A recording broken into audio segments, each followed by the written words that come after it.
जय श्रीमद्रमारमण गोविंद हरे ఏడుకొండలవాడ వెంకటరమణ గోవింద గోవింద ఓం రాజాధిరాజాయ ప్రసయ సాహినే నమో వయం వై శ్రవణాయ కుర్మహే సమే కామాన్ కామకామాయ మజ్ఞో ఓం కామేశ్వరో వై శ్రవణో దధాతు కుబేరాయ వై శ్రవణాయ మహారాజాయ నమః ఓం తద్బ్రహ్మ ఓ అంతద్వాయు ఓ అంతదాత్మ ఓ అంతఃసత్యం ఓ అంతత్సర్వం ओ अंतत्पुरोर्नमः अंतश्चरति भूतेषु गुहायां विश्वमूर्तिषु त्वं विघ्नस्त्वं वषट्कारस्त्वमिन्द्रस्त्वं रुद्रस्त्वं विष्णुस्त्वं ब्रह्मत्वं प्रजापति त्वं तदाप आपो ज्योतिरसोऽमृतं ब्रह्म भूर्भुवस्सुवरों ईशानः सर्वविद्यानाम् ईश्वरः सर्वभूतानां ब्रह्माधिपतिर्ब्रह्मणोऽधिपतिर्ब्रह्मा शिवो मे अस्तु सदा शिवो दिव्य सुवर्ण मंत्र पुष्पांजलिं समर्पयामि आत्म प्रदक्षिण नमस्कारान् समर्पयामि अनया ध्यानावाहनादि षोडशोपचार पूजा च भगवान् सर्वात्मकः सर्वं श्री श्री लक्ष्मी नरसिंह स्वामी देवतार्पणमस्तु एतत्फलं श्री परमेश्वरार्पणमस्तु भक्त महाशैलारा ఇది ఎన్టీఆర్ జిల్లా చందర్లపాడు మండలం ఉస్తేపల్లి గ్రామం ఇది మరి ఈ గ్రామంలో కృష్ణానదికి తూర్పు భాగంలో ఉన్నటువంటి కొండ మీద శ్రీ లక్ష్మీ నరసింహస్వామి వారు వెలిసి ఉన్నారు. మరి ఆయన ఉనికి ఇంతకుముందు ఒక భక్తుడికి మరి కలలో కనిపించి చెప్తూ ఉండేవారట. మరి ఆయన మాటలు విశ్వసించి ఆ స్వామివారి మీద ఉన్నటువంటి భక్తితో గ్రామస్తులంతా కూడా అక్కడికి రావటం, మరి అక్కడ ఉన్న ఆ స్వామివారిని చూడటం మరి జరిగింది. మరి ఇప్పటి వరకు కూడా అదేవిధంగా జనవరి 31వ తారీఖును గుర్తించారు ఇక్కడ స్వామివారు ఉన్నారు అని. మరి అప్పటి నుంచి కూడా ప్రతి శుక్రవారము, శనివారము, ఆదివారము ఈ 3 రోజులు కూడా భక్తులు మరి యథోచితంగా వస్తూ పోతూ ఉన్నారు. మరి ఇవాళ బాగా జనంలో కూడా బాగా స్వామివారి గురించి తెలుసుకుని ఇంకా భక్తులు పెరుగుతూ ఉన్నారు. మరి అదేవిధంగా ఇక్కడ ఉన్న స్వామివారికి ఒక నీడ కల్పించాలనే ఉద్దేశంతో మరి చుట్టూ ఒక మండపం లాంటిది, ఒక రేకుల షెడ్ లాంటిది నిర్మాణం చేయాలి అని చెప్పి గ్రామస్తులంతా కూడా భక్తులందరూ కూడా మరి అనుకుంటూ ఉన్నారు. మరి అదేవిధంగా మరి దినదినాభివృద్ధిగా ఈ యొక్క స్వామివారు పెరుగుతూ ఉన్నారు. మరి అదేవిధంగా స్వామివారి ముందు ఇంతకుముందు నేను లోగడా వచ్చి చూసినప్పుడు దాదాపుగా ఒక 1.5 నెలల క్రితం నేను వచ్చినప్పుడు ఆ స్వామివారి ముందు చిన్న పుట్ట మాత్రమే ఉండేదండి. మరి ఈరోజు మళ్ళీ వచ్చి చూసేప్పటికల్లా అక్కడ ఉన్నటువంటి పుట్ట దాదాపుగా 1.5 నుంచి 2 అడుగులు పెరగటం జరిగింది. 2 అడుగులు పెరగటం జరిగింది. మరి అదే నిదర్శనంగా కూడా అందరం కూడా భావిస్తూ ఉన్నాము. మరి ఆ స్వామివారికి రేపు 4వ తారీఖు, అంతే కదా, 4వ తారీఖున ఆ స్వామివారికి మండపాన్ని ఏర్పాటు చేయాలనే సంకల్పించారు. మరి అదేవిధంగా ఏప్రిల్ 18వ తారీఖున ఆ స్వామివారికి సంప్రోక్షణ కార్యక్రమాలు నిర్వహించి పూజాధికారులు జరిగించి మరి ఆ రోజు నుంచి కూడా ఇక్కడ పొంగళ్ళు, స్వామివారికి పొంగల్ చేసుకునేటువంటి భక్తులు ఎవరైనా ఉంటే మరి వాళ్ళకు కూడా అవకాశంగా ఉండే విధంగా చేయాలి అని చెప్పి ఇక్కడ సంకల్పించారు.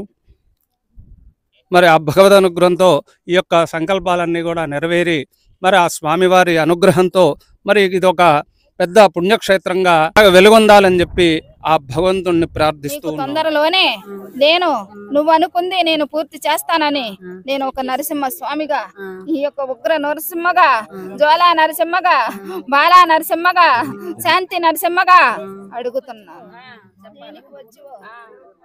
శ్రీ గురుభ్యో నమః. శ్రీ లక్ష్మీ నరసింహస్వామిని నమః. స్వామివారు ఇక్కడ వేంచేసి 11 సంవత్సరాలు అయింది, కానీ సంచరిస్తూ ఉన్నారు. అయితే సంచరిస్తూ కూడా స్వామివారికి చెప్పాడు కూడా ఆయనకి, నేను లోపల ఉన్నాను, నేను బయటికి వస్తానని కూడా 10 సంవత్సరాల నుంచి కూడా ఒక భక్తుడిని నానా విధాలుగా కనబడుతున్నాడు. కానీ ఆ భక్తుడు కూడా ఏముందులే అని కాస్త అశ్రద్ధ చేశాడు. అది జనవరి 1 తారీఖున స్వామివారు ప్రత్యక్షమయ్యి ఈ కొండపైన నేను వెలిశాను అని చెప్పేసి ఆ ఉస్తేపల్లి గ్రామం నుంచి కూడా పైదాకా కూడా అతన్ని ఇబ్బంది పెట్టుకుంటూ ప్రదక్షిణాలు చేసుకుంటూ బొర్రెల దండాలతో స్వామివారిని ఇక్కడి తీసుకొచ్చాడు. అప్పుడు గ్రామస్తులందరూ సహకారంతో అది పలికించగా స్వామివారు ఉన్నాడని నిర్ధారణ జరిగింది.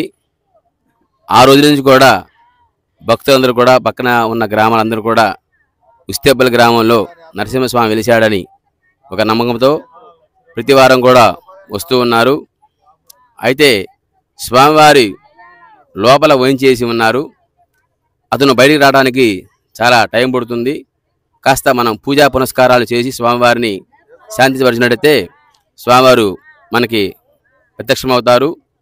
అదేవిధంగా వచ్చే నెలలో స్వామివారి సమక్షంలో స్వామివారి సంప్రోక్షణ కార్యక్రమం జరుగుతుంది.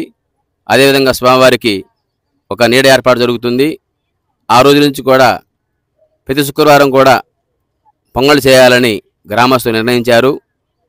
అదేవిధంగా అదే రోజు స్వామివారి సన్నిధిలో స్వామివారి సంప్రోక్షణ కార్యక్రమం, తదుపరి స్వామివారికి నీడ, గ్రామం కూడా అందరూ కూడా పొంగల్ కార్యక్రమం జరుగుతుంది. మరి స్వామివారిని నమ్ముకున్న వాళ్ళకి మరి జనవరి నుంచి కూడా ప్రతి ఒక్కరు కూడా వారం వారం వస్తున్నారు. వాళ్ళ కోరికలు నెరవేరుతున్నాయి కాబట్టి వస్తున్నారు. కనుక స్వామివారి అందరూ కూడా దర్శించుకొని స్వామివారి అనుగ్రహ పాత్రలు అవుతారని మనం చేస్తున్నాం. గ్రామస్తుల సహకారంతో ఈ కార్యక్రమం జరుగుతుంది. మరి పక్కన ఉన్న గ్రామం అందరూ కూడా నరసింహస్వామి వారిని దర్శించుకొని స్వామివారికి పాత్రలు అవుతారని చెప్తున్నాను. నమస్తే సార్, బాగా చెప్పారు. ఇక్కడ నరసింహస్వామి ఉస్తిపల్లి కొండ మీద వెలిసినాడు. ఇక్కడ నరసింహస్వామి అంటే ఆశ్చర్యంగా ఉన్నది. ప్రతి గ్రామాలకి ఉస్తేపల్లి అంటే ఎక్కడ అనేది కూడా జనానికి తెలియదు. చంద్రలపాడు మండలం, నందిగం నియోజకవర్గం, ఎన్టీఆర్ జిల్లా. ఈ గ్రామంలో నరసింహస్వామి ఎట్లా వెలిసినాడో కానీ జనము తండాలుగా వస్తున్నారు. మా ఊరు కాడికి, మా గ్రామం కాడికే బయట జనమే ఎక్కువ వస్తున్నారు. మరి నరసింహస్వామి సత్యం చూపిస్తేనే వచ్చేసినాడు. ఈ నరసింహస్వామి ఎప్పుడైతే వెలిసినాడో అప్పుడే గుర్తించి ఈ గ్రామం వాళ్ళు ఒక ముగ్గురు ఏం చేశారంటే రోడ్డు కూడా వేశారు. కింద నుంచి నరసింహస్వామి కాడికి దగ్గర 200 అడుగు ఎత్తు నరసింహస్వామి కొండ ఉన్నది. ఆ కొండ మీదకి మరి పోవాలంటే రోడ్డు వేయాల్సి వచ్చింది. ఎంత ఖర్చు అయినా కూడా, ఎన్ని బాధలు వచ్చినా కూడా మేము వేయగలుగుతామని ఆ కొండ మీదకి రోడ్డు వేసినారు. అడ్డంకులు ఏం కలగలేదు. అదేవిధంగా ఈ గ్రామంలో ప్రతి వాళ్ళు కూడా మరి ఏంటి మన్నూరు నుంచి మన్నూరు నుంచి తెలియదు కానీ పొరుగురు నుంచి తండాలుగా వస్తున్నారు. ఆశ్చర్యంగా ఉందని అనుకుంటున్నారు. ఇక్కడ ప్రతి వాళ్ళకు కూడా ఒంటి మీదకు వచ్చేసి నాకు పూజలు చేయమని ఆ దేవుడు అంటున్నాడు. నేను లక్ష్మీ నరసింహని, నేను ఎంతో దూరం నుంచి భూమిలో ఉంచి పైకి వస్తున్నాను, నన్ను గుర్తించలేదు మీరు. నేను 10 సంవత్సరాల కిందే నేను మిమ్మల్ని గుర్తించి మీకు నేను తెలియపరిచాను, మీరు గుర్తించలేదు అని అన్నాడు. అదేవిధంగా ఈ గ్రామస్తులు కూడా ఉత్సాహంతో పాల్గొన్నారు.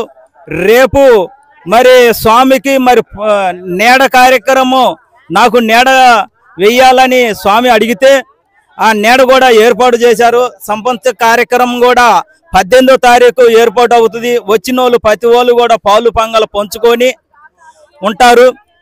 అదే కార్యక్రమంలో పెద్ద గొప్పవైన తిరణాలుగా వస్తుంది. అదే మళ్ళీ 10వ తారీఖు నాడు మన నియోజకవర్గం కూడా క్యాన్వాసు తిరుగుతుంది. 10వ తారీఖు నుంచి మొదలండి క్యాన్వాసు కూడా మన నియోజకవర్గం మొత్తం కూడా ఊరు గల్లీ క్యాన్వాసు తిరుగుతుంది. మరి నరసింహస్వామి అంత స్పీడ్గా ఉండడంటే భక్తులు కూడా మరి కదిలిపోతున్నారు. ఆ స్వామి మహిమ ఏంటో, అంత ఎత్తుని ఎలిశాడేంటి, ఇంకా దగ్గరలో అయితే మనకి బాగుంటుంది. ఈ రోజుల్లో కాళ్ళు నొప్పులు కదా, మనం షుగర్ పేషెంట్లు కదా, అంత ఎత్తులో ఎలిశాడేంటి అని ఆశ్చర్యపోతున్నారు. ప్రతి వాళ్ళు కూడా కాళ్ళు నొప్పులైనా మేము స్వామినే చూడాలి, ఆయన్నే చూడాలని పోతుంటే కాళ్ళు నొప్పులు కూడా ఉండలేదండి. కడుపులో ఈ ఎన్టీఆర్ జిల్లాలో ఈ పాపాలన్నీ తొలగించడానికి ఆయన ఈడ పరిరక్షణ అయ్యాడు. ఈయన దగ్గరలో అందుబాటులో ఈడ ద్వారకస్వామి గుడి అని కూడా ఉన్నది. ఆయనకి వెలుగు వెలుగుతుందో ఒక వెలుగు రోడ్డు కూడా వేసి, అదేవిధంగా మళ్ళీ పక్కమ్మటే శివుడు స్వామి కూడా ఉన్నాడు. అది మా తాతల టైంలో ఏమైనా పూజలు జరిగినాయో కానీ మేము చూడలేదు. అదేవిధంగా ఈ నరసింహస్వామి వెనకమార్ల నాగమయ్య స్వామి అంతా ఒక పర్లంగులో ఉండడు.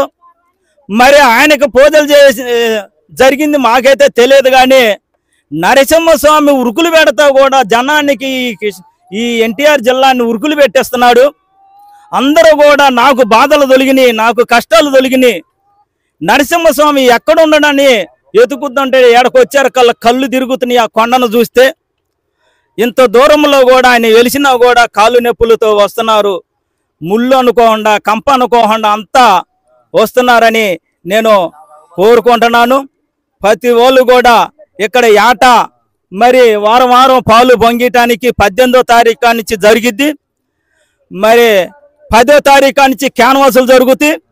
ప్రతి ఊరికి ప్రతి గ్రామానికి మన నియోజకవర్గం మొత్తం కూడా ప్రతి ఊరికి కూడా క్యాన్వాసు జరిగిద్ది. కొద్దిగా పాపాలు నరసింహస్వామి అంత స్పీడ్గా ఉండడంటే భక్తులు కూడా మరి కదిలిపోతున్నారు. ఆ స్వామి మహిమ ఏంటో అంత ఎత్తుని ఎలిశాడేంటి, ఇంకా దగ్గరలో అయితే మనకి బాగుంటుంది. ఈ రోజుల్లో కాళ్ళు నొప్పులు కదా, మనం షుగర్ పేషెంట్లు కదా, అంత ఎత్తులో ఎలిశాడేంటి అని ఆశ్చర్యపోతున్నారు. ప్రతి వాళ్ళు కూడా కాళ్ళు నొప్పులైనా మేము స్వామినే చూడాలి, ఆయన్నే చూడాలని పోతుంటే కాళ్ళు నొప్పులు కూడా ఉండలేదండి. కడుపులో బాధలు కూడా మనశ్శాంతి, వాళ్ళకి మనశ్శాంతిగా ఉంటుంది. కడుపులో బాధలు కూడా కదిలిపోతున్నాయి. ఈ పాపాలన్నీ తొలగించటానికి ఈ ఎన్టీఆర్ జిల్లాలో ఈ పాపాలన్నీ తొలగించడానికి ఆయన ఈడ పరిరక్షణ అయ్యాడు. ఈ ఎన్టీఆర్ జిల్లాలో ఈ పాపాలన్నీ తొలగించడానికి ఆయన ఈడ పరిరక్షణ అయ్యాడు. ఈ ఎన్టీఆర్ జిల్లాలో ఈ పాపాలన్నీ తొలగించడానికి ఆయన ఈడ పరిరక్షణ అయ్యాడు. ఈయన దగ్గరలో అందుబాటులో ఈడ ద్వారకస్వామి గుడి అని కూడా ఉన్నది. ఆయనకి వెలుగు వెలుగుతుందో ఒక వెలుగు రోడ్డు కూడా వేసి, అదేవిధంగా మళ్ళీ పక్కమ్మటే శివుడు స్వామి కూడా ఉన్నాడు. అది మా తాతల టైంలో ఏమైనా పూజలు జరిగినాయో కానీ మేము చూడలేదు. అదేవిధంగా ఈ నరసింహస్వామి వెనకమార్ల నాగమయ్య స్వామి అంతా ఒక పర్లంగులో ఉండడు. మరి ఆయనకు పూజలు చేసి జరిగింది మాకైతే తెలియదు. కానీ నరసింహస్వామి ఉరుకులు పెడతా కూడా జనానికి ఈ ఎన్టీఆర్ జిల్లాని ఉరుకులు పెట్టేస్తున్నాడు. అందరూ కూడా నాకు బాధలు తొలగినాయి, నాకు కష్టాలు తొలగినాయి, నరసింహస్వామి ఎక్కడ ఉండడని ఎతుకుతుంటే ఏడకొచ్చారు కళ్ళు తిరుగుతున్నాయి. ఆ కొండను చూస్తే ఇంత దూరంలో కూడా ఆయన వెలిసినా కూడా కాళ్ళు నొప్పులతో వస్తున్నారు. ముళ్ళు అనుకోకుండా కంప అనుకోకుండా అంతా వస్తున్నారని నేను కోరుకుంటున్నాను. ప్రతి వాళ్ళు కూడా ఇక్కడ ఏట మరి వారం వారం పాలు పొంగటానికి 18వ తారీఖు నుంచి జరిగిద్ది. మరి 10వ తారీఖు నుంచి క్యాన్వాసులు జరుగుతాయి. ప్రతి ఊరికి ప్రతి గ్రామానికి మన నియోజకవర్గం మొత్తం కూడా ప్రతి ఊరికి కూడా క్యాన్వాసు జరిగిద్ది. అదే ఇక్కడ కమిటీ కుర్రోళ్ళు కమిటీ వాళ్ళు అందరినీ సహకరించి ఈ కార్యక్రమాన్ని జయప్రదం చేస్తే మన గ్రామానికి కొద్దిగా పాపాలు కూడా తొలగిపోతాయని నేను ఆ నరసింహస్వామిని వేడుకుంటున్నాను. ఈ ఉస్తేపల్లి గ్రామంలో ఇట్లా వెలిసిందంటే ఆశ్చర్యపోతున్నారు. ఈ చంద్రలపాడు మా గ్రామం దగ్గర అందుబాటులో మండలం ఉంది, దానికి అందుబాటులో నందిగం ఉంది. అసలుకి ఇంత అడవిలో ఎట్ట వెలిసినాడు నరసింహస్వామి అని ఆశ్చర్యపోతున్నారు. తండాలుగా పొరుగు రోజులకు వస్తున్నారు కానీ ఉండూరులకు తెలియపోయలేదు. అట్ట తెలియపరిచినాడు నరసింహస్వామి అని కూడా నేను కోరుకుంటున్నాను. అదే విధంగా ప్రతి వాళ్ళు గమనించాలి, నరసింహస్వామికి పూజలు చేసిన వారికి నరసింహస్వామి బాధలు తొలగించుతాడు అని ప్రతి వాళ్ళకు కూడా ఇప్పుడు నాకు నరసింహస్వామిని సాయం చేసిండని ప్రతి వాళ్ళు కూడా వస్తున్నారు. అదేవిధంగా ఈ ఊరు కొద్దిదైనా కూడా పొరుగురు నుంచి వచ్చేసి నాకు నరసింహస్వామి సాయం చేసిండే, ఆయనకి ఏదోటి మనం సాయం చేయాలని ఒక దాతకి ఏం జరిగిందో తెలియదు కానీ మైకు ఆ నరసింహస్వామికి నరసింహస్వామికి మైకి ఇచ్చినాడు ముదిరాజుల అబ్బాయ. మరి ఆ అబ్బాయికి ఎంతో మరి మేలు జరిగిందో కానీ మాకైతే తెలియదు, ఆ దేవుడికే తెలుసు, ఆయనకే తెలుసు. అది సైద్ బాబు గారు మైకి తీసుకొచ్చి ఒప్పజెప్పినాడు. అదేవిధంగా ఈ గ్రామస్తులకి తెలియపరిచినాడు, నేను మైకి ఇస్తున్నానని ఈడ ఒప్పజెప్పినాడు. అదేవిధంగా ఇంకొక భక్తురాలు మాకు సాయం అయింది, ఇక్కడ షెడ్డు కూడా మేమే వేస్తామని అన్నారు. ఆ షెడ్డు కార్యక్రమం కూడా మొదలుపడిద్ది. అదేవిధంగా మరి ఊరికి మరి ఇటు పక్క ఉత్తరం పక్క నుంచి ఒక ఆయన వచ్చి గుడి కడతానని అంటున్నాడు సభనములో. మరి ఊరికి దక్షిణం పక్క ఒక ఆయన వచ్చి గుడి కడతాడని ఆయనే నరసింహస్వామి సుధాంతరంగా మరి నాకు గుడి కడతారు. ఈ గ్రామాన్ని కూడా నేను పచ్చన దేశాన్ని చేస్తాను, పచ్చన రూపకం మరిపెత్తాను అని ఈ గ్రామాన్ని కూడా ఆయన గుడి కడతాడంట. నిధులు జరుగుతాయి. అదేవిధంగా ఇక్కడ నిధి దగ్గరలో ఉంది కాబట్టి, కృష్ణా నది దగ్గరలో ఉంది కాబట్టి ఇక్కడ నుంచి ఈయన కొండమే నుంచి ఆయన కృష్ణా నది కాడికి కూడా పయ్యారు కట్టాలా అని మనసులో చూపెత్తుండో ఆ దేవుడే చూపెత్తాడు. ఆయన అన్ని చేపించుకుంటాడు, ఎవరు కోరినంత వాళ్ళకి ఇస్తాడు.